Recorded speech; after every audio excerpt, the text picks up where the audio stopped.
Hello, Gordon Freeman.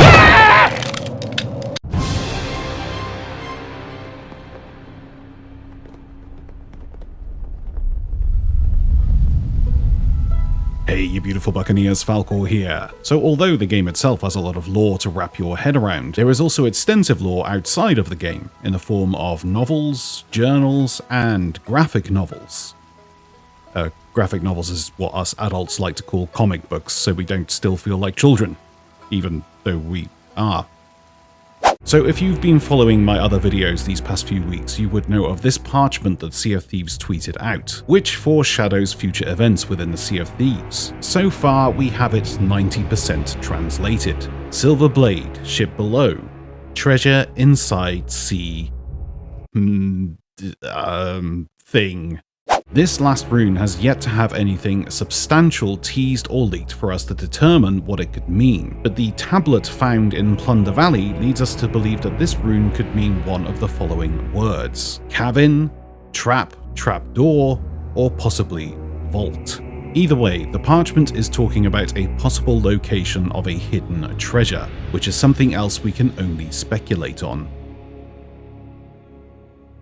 Considering the parchment talks about the Silver Blade, which was the ship that Flameheart Jr. sailed, not to be mistaken with the Burning Blade, which was the ship his father sailed, the father being the trash-talking bobblehead in a sky that will not despawn ever, we can only speculate that this treasure is a treasure we have yet to see in this game, only known as the Whispering Chest. This was a treasure that Flameheart Jr. was directed to on his first voyage as an uncursed man by a mysterious lady. Little did he know, however, that this treasure came with a couple of curses of its own. Firstly, it was sought after by members of the Twisted Knife, a bounty hunting organization. Secondly, it appeared to either anger or lure the Kraken. Flameheart Jr. ran from the Twisted Knife sailors who pursued him, and he turned his ship into the Shroud, where it sunk and the treasure was lost. So basically, Flameheart Jr. was a Reaper rudder. That makes a lot of sense. So this treasure has some sort of mystical properties attached to it. It was also said to make the merfolk turn and flee in its presence. So it's entirely possible that this is the treasure that this parchment talks about. However, its location now is a mystery. Now, it could be this treasure that the parchment talks about, or it could be something entirely different. But whatever this treasure is, this parchment proves that the skeletons know where to find it.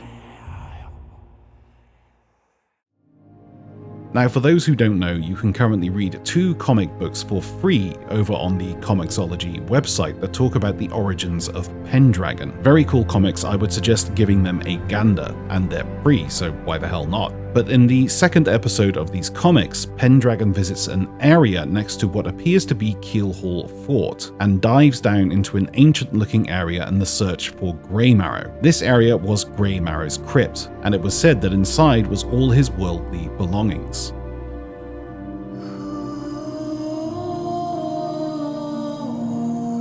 Unfortunately, Pendragon died, as he did not get the memo about eating food stops you from drowning.